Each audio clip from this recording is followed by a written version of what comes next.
In nomine Patris et Filii et Spiritus Sancti. Amen.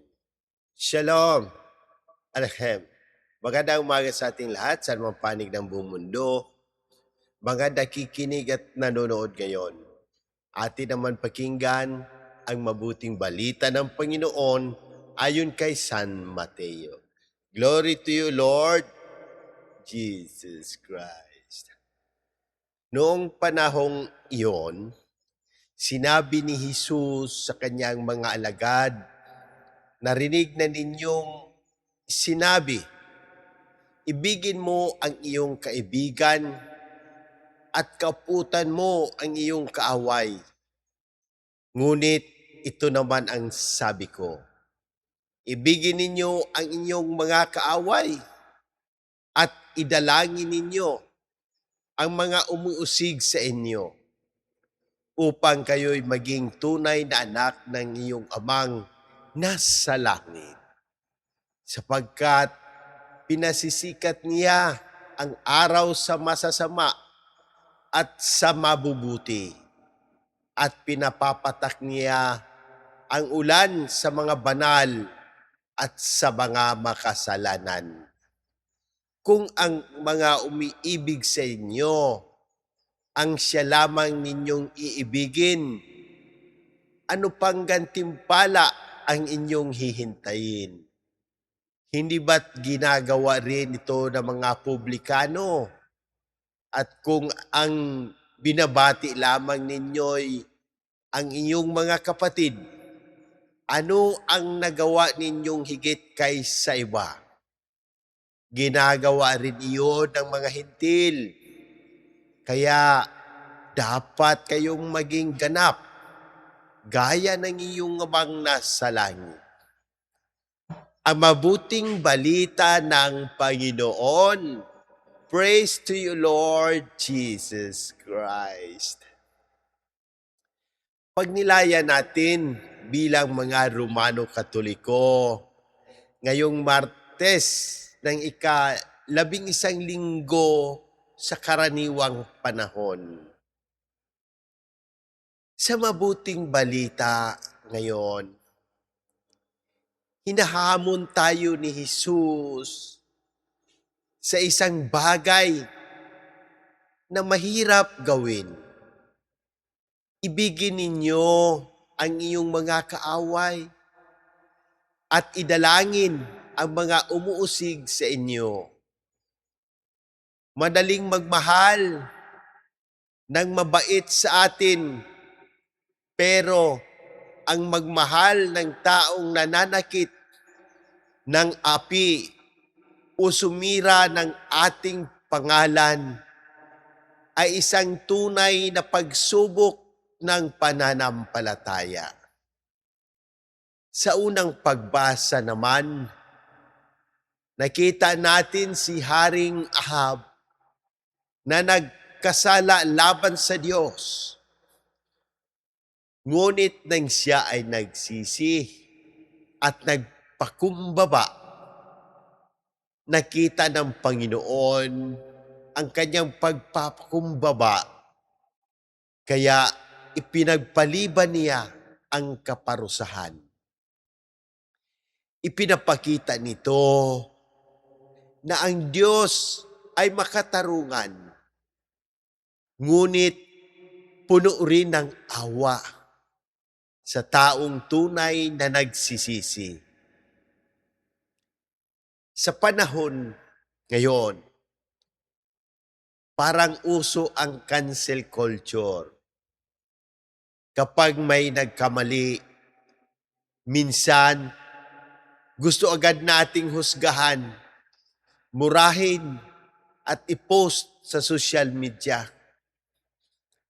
Pero bilang Romano Katoliko, hindi tayo tinatawag para maging hukom, kundi maging instrumento ng awa at katotohanan.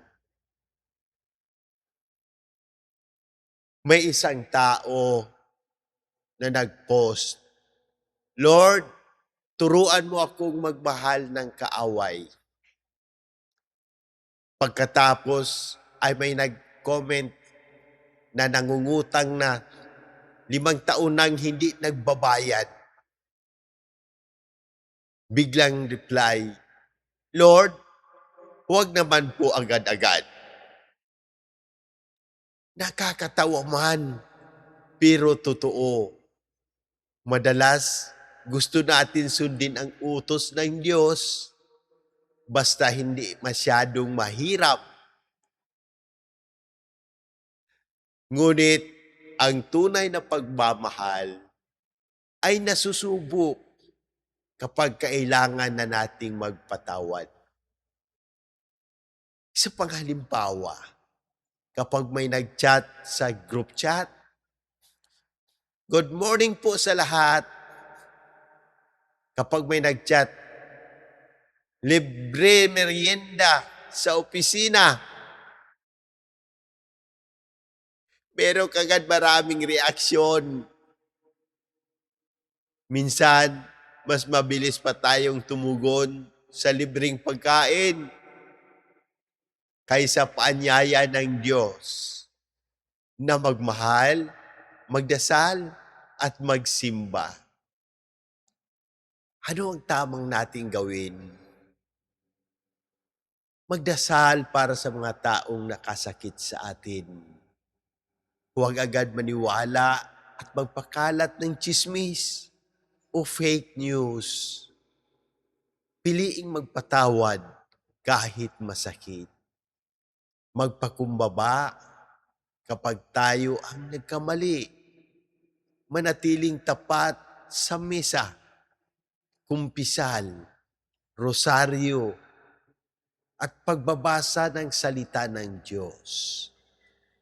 Pairalin ang pagmamahal ni Kristo sa tahanan, sa opisina, komunidad, at social media. Kapag pinili nating magmahal kahit mahirap, doon natin higit na natutularan si Kristo na nagpapakababa at nag-aalay ng kanyang buhay para sa ating kaligtasan. Manalangin tayo. Makapangyarihang Diyos, Amang makapangyarihan, salamat po sa iyong walang hanggang pag-ibig at awa. Tulungan mo kaming mahalin, hindi lamang ang aming mga kaibigan, kundi ang aming mga kaaway. Bigyan mo kami ng pusong mapagpatawad, mapagpakumbaba, at handang sumunod sa iyong banal na kalooban. Ipinagdarasal namin ang lahat ng may karamdaman, pisikal, emosyonal, mental, at espiritual. Loobin mo po ang agarang pagaling ni Monsignor Ismael, Padre Arnel, Padre Ayan, Padre Lorenzo Boots, Padre Boy, Raul, Jonah, Adela, Fatima, Raymond Lawrence, Faith, Rino, Rochelle, Irene, Ami, Josefina, Elvera, Cecilio, Riggy, Mary Ann, at ng aming buong pamilya. Pagaling mo rin ang lahat ng nakabasa, nakikinig at nakapanood nito na may dinaranas na anumang karamdaman. Pagpalain mo ang lahat ng mga pari, seminarista, relihiyoso at relihiyosa. Patuloy mong gabayan ang aming mahal na Santo Papa, Pope Leo XIV, ang lahat ng obispo, ang aming kura paroko, dayusisan administrador, Monsignor Claro Caluya, Sister Sara, Jerry, Elinda, at ang buong sambayanan ng Diyos. Basbasan mo rin ang gobyerno ng Pilipinas, mga senador, congressman, ang aming Presidente Ferdinand Marcos Jr. upang mamayani ang katotohanan, katarungan at kapayapaan. Ipinagdarasal namin ang mga kaluluwa ng mga pumanaw, lalo na sina Pope Francis, Janet, Hiram, Padre Cesar, at lahat ng aming mga mahal sa buhay na yumao.